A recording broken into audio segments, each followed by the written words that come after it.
Salut tout le monde, j'espère que vous allez bien. Aujourd'hui je suis très heureuse de vous retrouver pour cette vidéo puisque je vais vous présenter ma pile à lire pour le Pumpkin Autumn Challenge. C'est un challenge que je fais chaque année ou presque, un challenge qui me tient à cœur parce que l'automne, Halloween, ce mood automnal, c'est vraiment ce que je préfère dans l'année. Après on a le mood hivernal, après on a le mood printanier et par contre l'été j'aime pas du tout. Donc ce challenge je l'adore, surtout que cette année je trouve que les catégories sont vraiment très cool. Et en plus de ça, mon copain a décidé de m'accompagner sur ce challenge puisqu'il a réalisé lui aussi une pile à lire que je vous montrerai en post Instagram, donc je vous invite à me suivre sur Instagram. D'ailleurs, petite parenthèse, vous avez dû sûrement le voir, mais mes pseudos ont changé. Je ne m'appelle plus à l'encre d'une lectrice, mais plutôt Charlotte la libraire, puisque eh bien, je trouvais que le pseudo ne me correspondait plus et on peut pas faire plus simple que mon prénom et mon métier. Donc lui, bien évidemment, il a une petite pile à lire parce qu'en ce moment, il se remet beaucoup à lire, mais on n'est pas sur le même rythme qu'une libraire. Par contre, la mienne est extrêmement, mais extrêmement conséquente. Mais c'est pas grave, au moins j'aurai le choix. Je ne pense sincèrement pas lire tout ce qu'il y a dans ma pile à lire, mais moi j'aime bien faire plus que nécessaire, puisque comme ça me permet, en fonction de l'humeur dans laquelle je suis, pouvoir piocher dans un bon nombre de livres. Je vais vous présenter tout ça, bien évidemment je vais éviter de vous donner les résumés de chaque livre. Je vais essayer de passer assez rapidement pour pas que la vidéo soit trop longue. J'ai sélectionné des livres que j'avais dans ma pile à lire depuis perpète. J'ai sélectionné des épreuves non corrigées et des livres à paraître que j'ai pas sous la main mais que je vais avoir incessamment sous peu. Donc voilà, donc j'ai fait ma petite pile à lire. Il y a des romans, des BD et des mangas. J'ai oublié de le préciser parce que j'ai l'habitude de faire cette vidéo, donc les informations principales. C'est un challenge qui dure 3 mois, donc du 3 septembre au 3 décembre. Nous avons des tableaux avec des catégories, chaque catégorie a des mots-clés et il faut tout simplement mettre des livres dans ces mots-clés. Je sais que ce challenge peut être décliné avec les jeux, avec les films, avec les séries, enfin tout support culturel peut être utilisé pour ce challenge, mais je vous invite fortement à aller voir la vidéo de Guimauze qui est la créatrice de ce challenge, que je vous mettrai en barre d'infos si vous avez une question, si vous avez une interrogation. Donc en ce dimanche matin, nous étions tous les deux avec mon copain devant la vidéo en train de faire nos piles à lire et j'en suis du coup arrivée à une pile à lire qui, ma foi, est extrêmement monstrueuse, mais ce n'est point grave puisque je suis là pour lire. Je vais prendre mon petit bloc-notes et on va commencer tout de suite. Alors, il y a quatre tableaux. Ils appellent plus ça des menus mais des tableaux avec à chaque fois 3 à 4 catégories. Donc le premier tableau c'est automne frissonnant et on commence avec la première catégorie, viens flotter avec nous. Vous allez voir qu'il y a certaines catégories où je me suis lâchée parce que je ne sais pas pourquoi j'ai envie de ça et celle-ci fait partie de celles où... Enfin en tout cas le tableau entier est bien rempli puisque j'ai sélectionné 3 livres pour cette première catégorie. Nous avons Hollywood Monster de Estelle Fay et Fabien Legéron dans l'édition Écosse que j'avais eu l'année dernière, dédicacée par Estelle Fay, donc trop bien. De ce que je comprends, nous sommes dans les années 1930, on est sur un thriller fantastique avec de l'horreur à Hollywood. Autant vous dire que ça m'a tout de suite hypé pour le mettre dedans.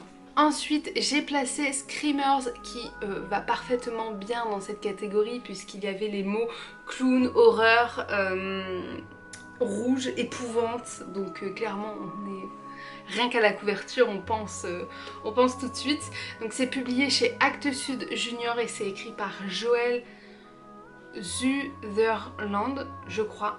On est j'ai envie de vous dire, les mots-clés que je viens de vous donner résument bien l'histoire, puisque eh bien, on est avec un groupe de 3 personnes qui vont remporter pardon, un concours qui leur permettra de jouer dans le prochain numéro de Screamer, qui est une série populaire, sauf que le plateau de tournage va pas se passer comme il faut, puisque ils vont tourner dans un parc d'attractions abandonné, sinistre. Donc on rejoint un petit peu le thème du premier avec un petit tournage qui peut mal se passer. Et le troisième, il s'agit du tunnel. Alors là, c'est une épreuve non corrigée qui va paraître le 11 octobre 2023. C'est écrit par Manlio Castagna et Guido Scardovili. Moi, avec les noms de famille, je suis toujours pas aussi efficace que ça. C'est publié chez Bayard Jeunesse. Et là, clairement, la couverture nous fait penser qu'il y aura des chats qui ne sont pas si sympathiques que ça. Voilà, une belle histoire d'épouvante qui risque de me faire frissonner. Deuxième catégorie, l'enfer des backgrounds.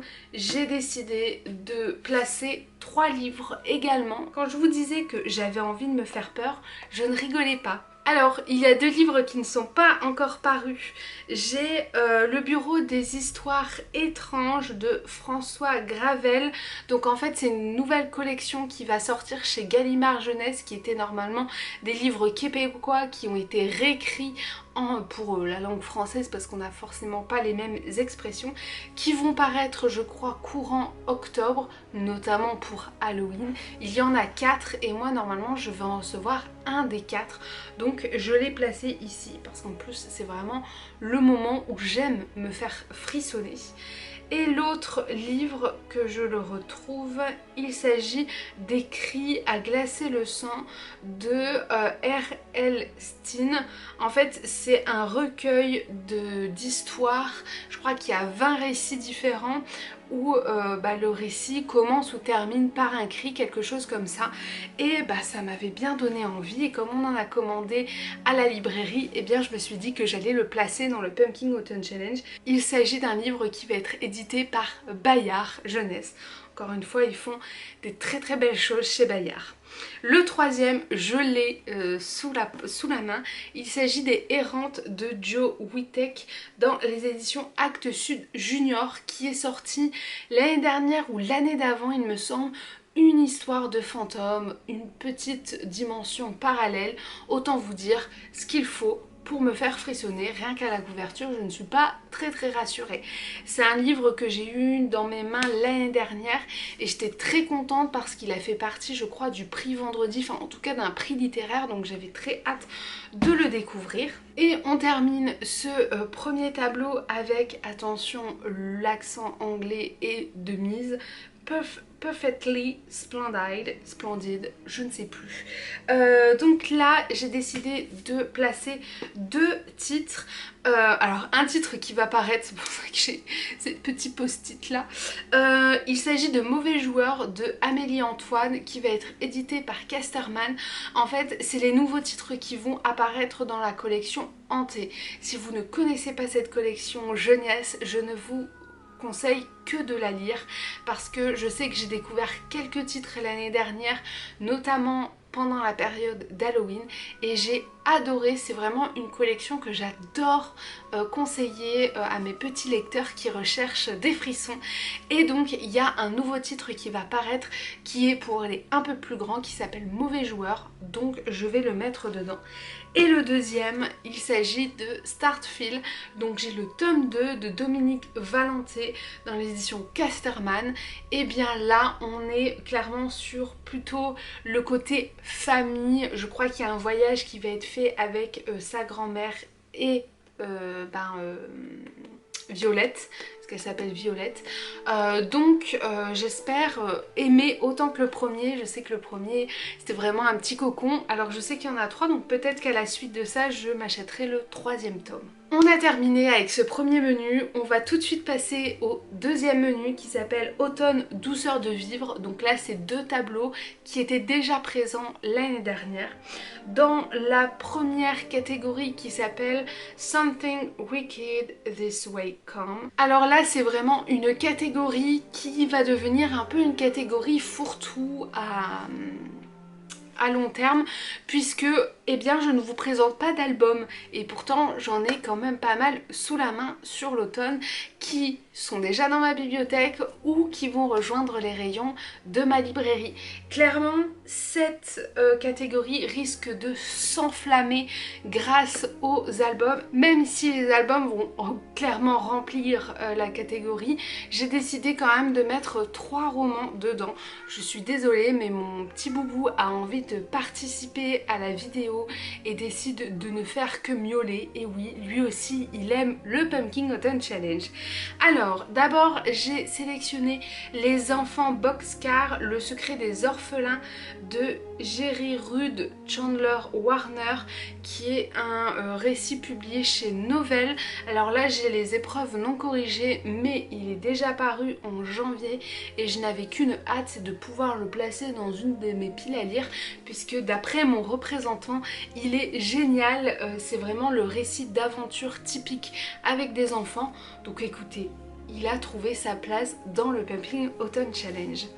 Ensuite j'ai mis La fille renard et la merveilleuse boutique sur pattes de Andy Sagard dans les éditions PKJ. Celui-ci fait partie des lectures bonus que je me suis donné à faire, c'est-à-dire que c'est un livre, si j'arrive à lire tout ce que je veux ou si j'ai vraiment très envie de le lire, je le prendrai, mais c'est vraiment pas une de mes priorités. On est sur une épreuve non corrigée, il va paraître le 14 septembre 2023.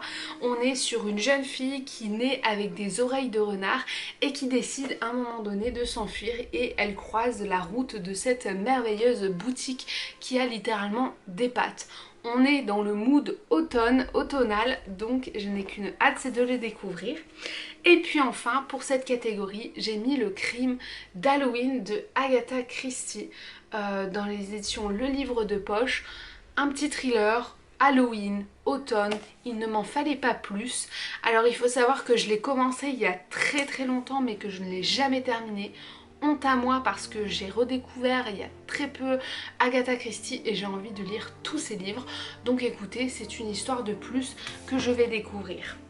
Ensuite, dans la catégorie suivante, donc poupée de souvenirs automatique à votre service, j'ai sélectionné 2 livres qui, ma foi, vont être très rapides à lire, puisqu'il s'agit du tome 5 de Magus of the Library, tome 5 que j'ai très hâte de découvrir, une série que je suis pourtant à la lettre, et cette fois-ci je me suis laissée un petit peu envahir par le nombre de sorties de manga. Vous le verrez après, je suis pas forcément à jour sur tout, mais là j'ai décidé de le mettre puisqu'il y a un côté, comme Guimauze l'a expliqué, autour des livres qui est important pour elle, autour des histoires qu'on peut raconter sur papier.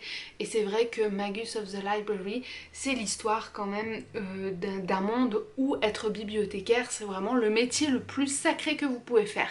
Donc je l'ai mis dans cette catégorie. Et puis pour le côté plus émotion, j'ai décidé de mettre Johanna dans tous ses états de Lara Pickle dans l'édition Hachette roman graphique, épreuve non corrigée que j'ai reçue, que j'allais lire, et puis là j'ai vu une story d'une bookstagrammeuse qui m'a dit non, ça c'est le livre parfait pour l'automne. Je dis ok, pile à lire, Pumpkin Autumn Challenge. Donc le voici, le voilà, c'est un roman graphique, donc comme je vous disais assez rapide à lire, et ma foi d'après la 4e de couverture, on est vraiment sur quelque chose où Johanna va traverser plein d'émotions vis-à-vis de sa nouvelle vie. La 3e catégorie, La Dame Chouette des îles bouillantes, est encore une fois une des catégories qui a le mieux marché pour moi, puisque j'ai vraiment une sélection à tomber par terre comme le premier menu. Il y a 3 romans 3 premiers romans et un manga dans une catégorie. Oui, je vais vous présenter tout ça. Alors tout d'abord, il y a Flying Witch de Chihiro Ishizuka dans les éditions Nobinomi, qui m'a été prêtée par Chloé, qui est une de mes collègues. Enfin, c'est pas vraiment une de mes collègues, mais c'est une de mes voisines dans la librairie à côté, donc moi je dis que c'est une de mes collègues, qui m'a dit que c'était vraiment un très bon manga à lire pendant cette période automnale, et du coup elle m'a prêté le premier et je l'ai tout de suite mis dans le Pumpkin Autumn Challenge. On est vraiment sur un récit de vie avec un tout petit peu de magie, mais vraiment le genre de manga doudou qu'on a envie de dévorer le soir sous un plaid. J'ai décidé aussi de mettre des premiers romans parce que, comme vous le savez, au vu de mon nom YouTube, je suis libraire jeunesse, et j'essaye toujours d'allier challenge et ma vie de libraire tous les jours, quoi, mon métier, parce que si je ne me concentrais que sur mes lectures plaisir, eh bien je ne pourrais plus conseiller en librairie. C'est pourquoi vous allez voir des choses qui ne sont pas encore parues, des choses que je n'ai pas encore sous la main, parce que voilà, j'essaye de faire un petit mélange, et parfois je me retrouve à avoir des premiers romans dans mes piles à lire, mais ma foi, c'est comme les albums, c'est toujours un plaisir de les redécouvrir. Là j'ai décidé de placer un Amélie Maléfice de Arnaud Almeras et Gaël Duazé. Donc c'est les premières lectures de chez Nathan. On est sur des petits récits à partir de 6 ans, où en fait on va suivre une petite sorcière avec tout plein d'histoires diverses et variées. Celui-ci s'appelle Le Jumeau Diabolique, donc autant vous dire que ça risque d'être un petit peu mouvementé. Et puis ça, c'est des nouveautés qui sont arrivées en librairie il y a même pas une semaine. Il s'agit du Clan du Chaudron, donc là j'ai 2 tomes. On est toujours chez Nathan, mais cette fois-ci on est sur les premiers romans à partir de 7 ans, donc avec un petit peu plus de texte. Donc c'est une série par David Brie et Jérôme Pellissier. On est sur le concours de mocheté et la malédiction des cochons volants. Encore une fois, on va suivre une héroïne à travers plusieurs histoires. Un peu plus de texte cette fois-ci, mais toujours avec cet esprit un petit peu sorcière, Halloween, automnal, que j'aime beaucoup. Et puis là, on n'est plus du tout sur des premiers romans. On est sur Hazel Mortelune et la malédiction des 3 de Aurore Gomez chez Rajo, qui va paraître. Cette couverture, ma foi, me fait tellement envie.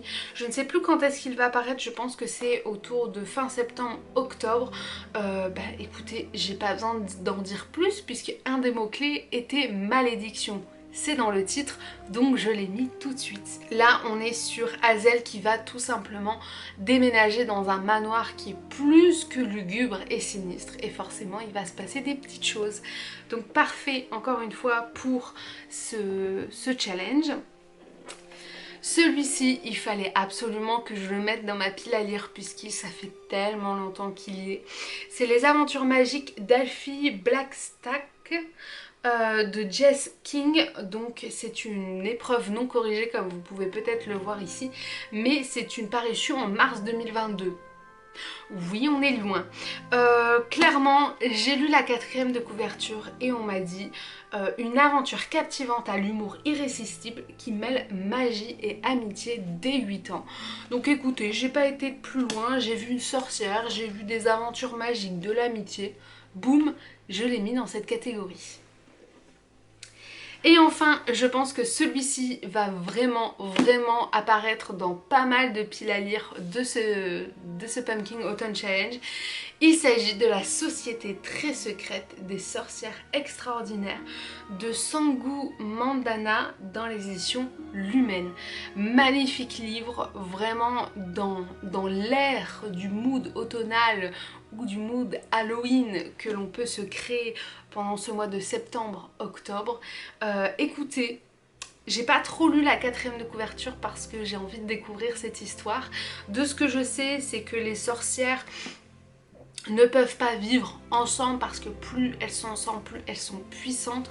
Donc on essaye de les séparer le plus possible. Voilà le topo que je sais. Après, Mystère et boule de gomme et je vais me faire un plaisir de le découvrir pendant ces 3 mois. Pour la dernière catégorie de ce tableau, la loi fondamentale de l'échange équivalent, il s'agissait de partager une lecture commune, un film, un jeu.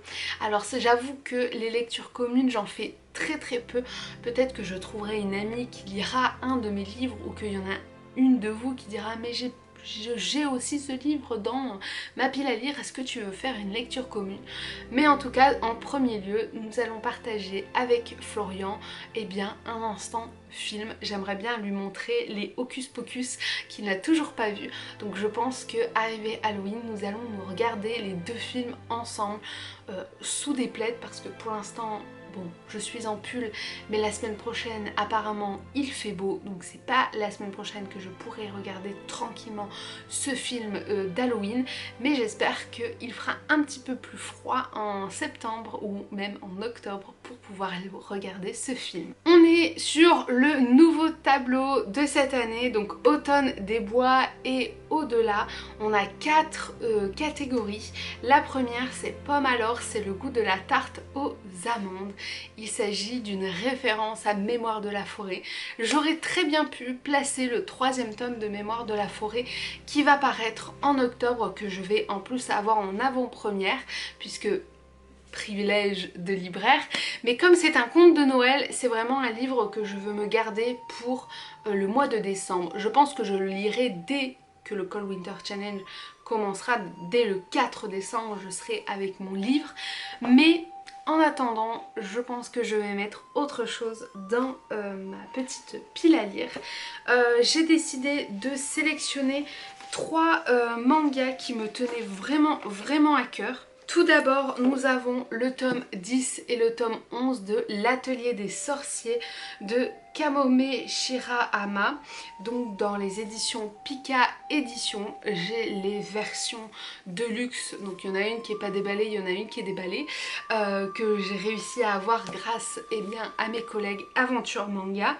Alors pourquoi je l'ai mis ici alors qu'il ne correspond peut-être pas à tous les mots-clés et qu'il aurait très bien pu être dans le menu précédent? Tout simplement parce que je me suis vraiment concentrée sur les mots-clés tendresse, le mot-clé tendresse, même gourmandise, puisque c'est vraiment un plaisir de découvrir des nouveaux tomes de l'Atelier des Sorciers.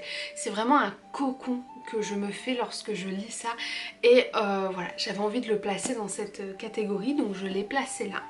Et puis j'ai décidé aussi de mettre le tome 9 des carnets de l'apothicaire de Itsuki Nao et Neko Courage. J'espère que je le dis bien, dans les éditions Kiyun. Alors tome 9, nous sommes déjà bien avancés. Peut-être qu'au cours du challenge, je m'arrêterai les tomes qui sont parus parce que je sais plus à combien on est, mais en tout cas on n'est pas à 9, on est bien avancé. Écoutez, là on est sur une jeune fille qui, grâce aux herbes, va réussir à guérir et va s'élever dans les échelons, donc elle va devenir une des... je sais plus comment on appelle ça, mais une des personnes qui suit l'impératrice. Oula, je suis pas du tout à jour sur cette série, je ne pourrais pas la résumer. Comme quoi, le métier en librairie jeunesse et le métier en librairie spé manga, c'est pas du tout la même chose. Bref, en tout cas, il rentrait très bien dans cette catégorie, donc je l'ai mis. J'ai également décidé de mettre celui-ci, donc La Tourneuse de vent de Ariane Ghezouli, dans les éditions Rajo, qui est déjà paru donc le 16 août. Et j'ai découvert que j'avais le service presse à la librairie après sa parution, parce que quand je l'ai vu, je dis waouh, la couverture est magnifique, c'est bien évidemment pas celle-ci. Là, en fait, je me suis concentrée sur le mot animaux, puisque en fait c'est l'histoire de Solveig qui a une sœur qui va se transformer en animal et elle va devoir traverser le monde pour aller voir le plus grand mage pour essayer qu'il retransforme sa sœur en humaine. Donc je me suis dit ce serait marrant de le placer dans cette catégorie. Ensuite, la catégorie suivante, c'est Légende de la hache noire. Gros cœur sur cette petite référence de Légende de la garde, qui est une bande dessinée que j'adore, que j'aimerais bien avoir dans dans ma bibliothèque mais que je n'ai pas encore, mais que j'espère me faire offrir. J'ai décidé de placer du coup 2 livres et pour cette fois je me suis vraiment concentrée exclusivement sur le mot fantasy, puisque j'ai placé 2 grosses fantaisies que j'ai très envie de lire avant leur parution. Il s'agit de L'héritier trahi de Holly Black, parce que oui, pour ceux qui ne savent pas, les éditions Rajo vont éditer un autre livre de Holly Black qui se passe dans l'univers du Prince Cruel, mais pas avec les mêmes personnages, il me semble. Moi j'avais eu l'épreuve non corrigée il y a bien longtemps, je crois que c'était en juin, et je m'étais dit non, ça c'est une lecture spéciale automnale pour le Pumpkin Autumn Challenge, et donc je le place ici. J'espère être aussi hypée que le Prince Cruel et j'espère que Holly Black n'a pas perdu tout le talent de sa plume. Et puis le deuxième que j'ai mis, c'est également une fantasy, une romantaisie. Il s'agit de The Five Crowns, donc le premier tome de A.K. Mulford dans l'édition Slalom. Écoutez, là j'ai la version non corrigée, mais je vous recommande grandement d'aller voir à quoi ressemble la version reliée, puisque vous avez un jaspage de qualité qui est magnifique. Écoutez, un ennemi Two Lovers dans un univers de fantasy sombre et envoûtant. Ça me donne forcément envie. Je pense qu'on est vraiment aussi sur une guerre niveau royauté pour un fameux trône. Donc écoutez, j'ai très hâte de lire celui-ci. La troisième catégorie, c'est la mélodie infernale de la corne de chasse. Là, j'ai décidé de placer encore une fois pas mal de choses. Premièrement, nous avons un roman que je n'ai pas sous la main qui va paraître. Il s'agit du Grand Voyage de Eric Lhomme dans l'édition Gallimard Jeunesse. Eric Lhomme, j'ai une relation particulière avec cet auteur puisque pendant mon année de master, un de mes cours était de lire la bibliographie entière de Eric Lhomme. Donc je le connais en fond et en large, en travers, je sais tout ce qu'il a écrit, je connais toutes ses histoires, même si j'étais pas forcément hypée par toutes ces histoires, mais du coup quand j'ai vu qu'il écrivait un nouveau roman, je me suis dit est-ce que ce serait pas bien de redécouvrir un petit peu. Je me fais un peu de mal parce que c'était pas une partie de plaisir de lire du Eric Lhomme, mais j'ai envie de savoir si son écriture en jeunesse a progressé, si il a fait voilà, quelque chose de nouveau. Ensuite, j'ai placé le premier tome du manga Isabella Bird de Taiga Sasa dans les éditions Kiun, qui m'avait été recommandé l'année dernière par mon ancienne collègue Marie qui l'avait adoré et j'avais toujours voulu le découvrir. On est sur une femme qui va tout simplement explorer, je crois qu'elle part au Japon. Il me semble, elle part au Japon, sauf que une femme qui voyage à cette époque-là, au moment où le Japon s'ouvre aux étrangers, eh bien c'est peu commun. Donc j'ai hâte de le découvrir. Ensuite, il y a Salicornia de Fabien Clavel dans l'édition Gulfstream, livre qui va paraître dans les prochaines semaines. Mon représentant m'avait dit que c'était un mélange de Hellboy et d'une autre chose, mais je me souviens plus. En tout cas, la couverture, on est sur des créatures qui, ma foi, sont pas du tout humaines. Il me semble que c'est un personnage qui va devoir recruter une équipe pour faire une mission, sauf que chaque membre de l'équipe a une spécificité, que ce soit physique ou que ce soit intellectuelle.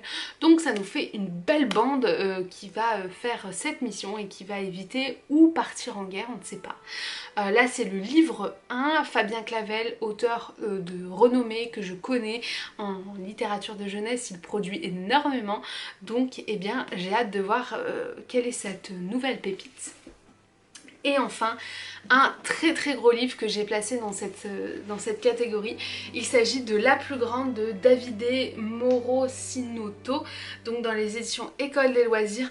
J'étais pas censée le placer, sauf qu'en fait j'ai eu un petit peu des menaces par mon représentant École des loisirs qui m'a dit mais il faut que tu le lises.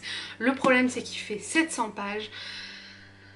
et que voilà, et que c'est un gros bébé et qu'il faut se plonger dessus.